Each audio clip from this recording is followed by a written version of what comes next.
Good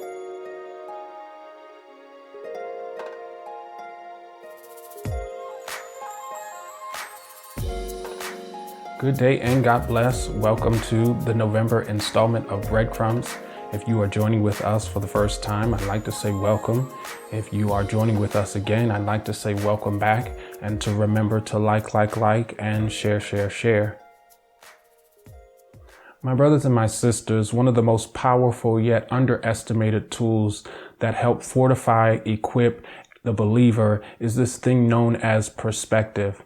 Perspective is biblically defined as a particular way of thinking about the things of God, especially ones that are influenced by your experiences. It is your ability to say that God is a healer while you are simultaneously sick, because you know your faith in his ability has the power to influence and change the outcome of sickness.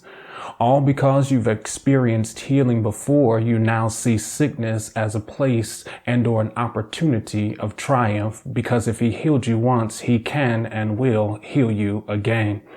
Perspective is powerful because one must understand that just like it works in the positive, it also works in the negative. That one must be careful of the attitude, the disposition, the thought process, a complaint, a critique, and/or the energy that one brings to the room, because perspective, even in the negative, still has the power to influence your experience. That if you keep talking about how bad things are, you will only see and function in the bad. That if you only see what isn't working, you will never be able to acknowledge and/or celebrate what is. We must be mindful that what the enemy does is he tries to devalue in your mind the power or the potency of the things that are powerful weapons that you can use against him. And one of those things is perspective. I've shared this with you because it is in the Word of God that we find in Genesis chapter number 37 through chapter 40, the story of Joseph. Joseph was the most loved of his father, Jacob, whose name was later changed to Israel. He was given a coat of many colors. It is this that leads to Joseph, who reporting having dreams of his brothers, even the stars and the moons bowing down before him, and his brothers become jealous. It is this that leads to his brothers selling him into slavery through a traveling caravan of Ishmaelites who take him to Egypt, and they sell him to Potiphar, and it is Potiphar who is the captain of the Pharaoh's guard. It is this that leads Joseph to find favor with Potiphar and becomes the keeper of places. This also leads to a scandal with Potiphar's wife, which leads him to being placed in prison. Joseph interprets the dreams of two prisoners, predicting that one of them would be reinstated and that the other one would be put to death. It is this experience that leads Joseph to interpret the dreams of Pharaoh, which anticipates 7 years of plenty followed by 7 years of famine. Pharaoh recognizes that Joseph has a God-given ability, and he promotes him to the number 2 spot in all of Egypt. It is all of this that is accompanied by a powerful sentence and/or statement, and that statement is, "And God was with Joseph."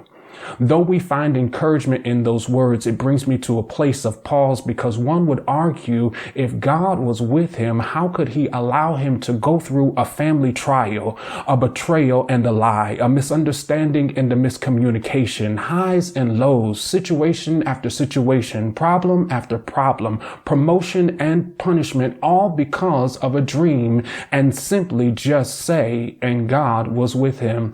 Where is the vindication? Imagine the kind of posture you must be in and go through all of that holding on to a dream.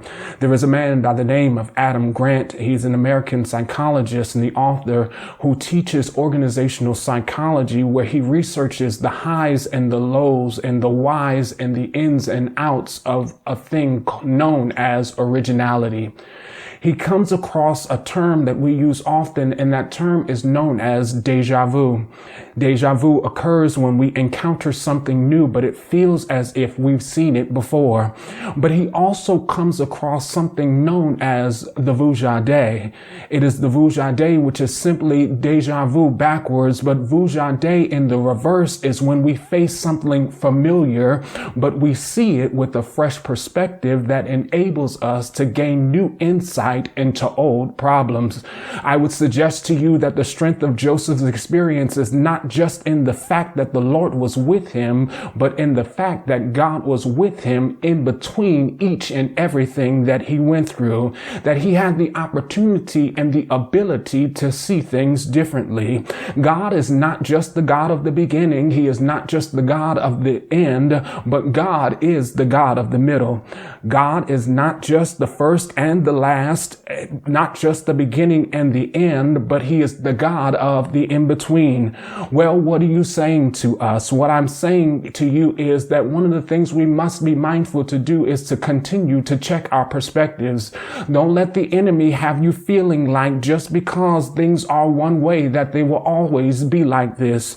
Joseph's perspective keeps him going because he didn't know how God was going to do what he was going to do, but he did know that God was going to sustain him through it all.